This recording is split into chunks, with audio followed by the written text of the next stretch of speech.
honneur pour moi aussi d'être associé. Mais en même temps, ce soir, je voudrais imaginer quel sera mon récital lorsque je ne serai plus dans ce monde. Quel sera le nôtre? Quelles seront les pages qui seront lues devant les invités ce jour-là? On parlera de nous en bien, en mal. Qu'est-ce qu'on aura fait de notre existence? C'est ça toute l'interrogation que je voudrais apporter. Quand ce sera mon récital, je me suis dit, s'il y a-t-elle là ce jour-là, pourquoi il ne parlerait pas de mon amour pour la paix? Si le professeur Biogo qui est là, quel livre écrira-t-il?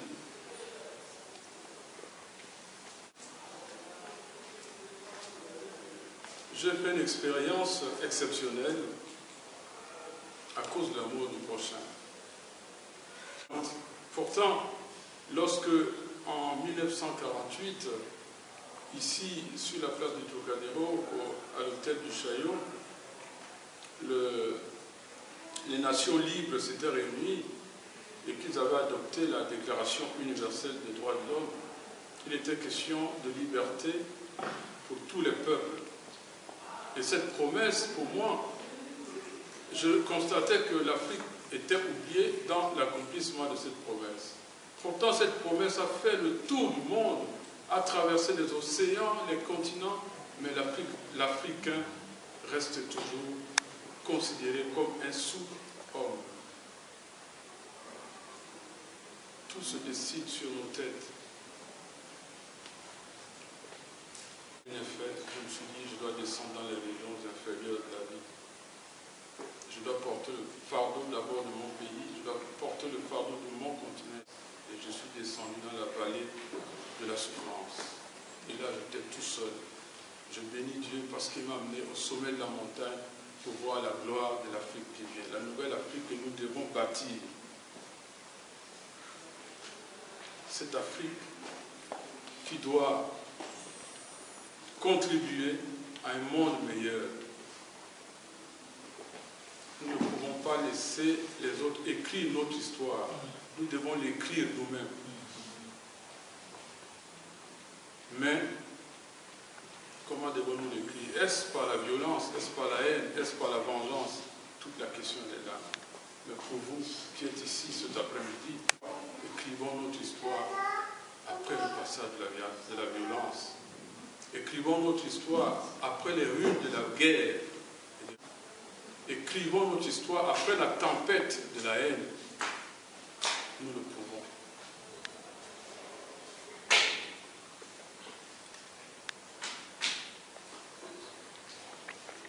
Que Dieu vous bénisse. Je n'en dirai pas plus ce soir. Je voudrais encore saluer cette initiative pour dire qu'il faut qu'elle se répète. Retrouvons-nous dès que possible et quand c'est possible. Et n'oubliez pas que les tenants n'ont jamais laissé sans hostilité.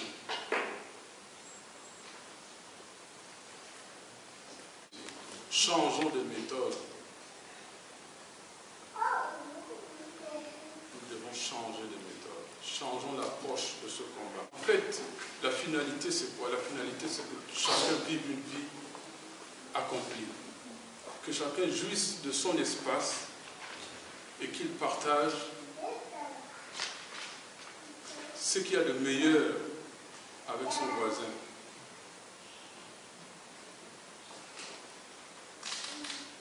Mais de grands moments arrivent bientôt.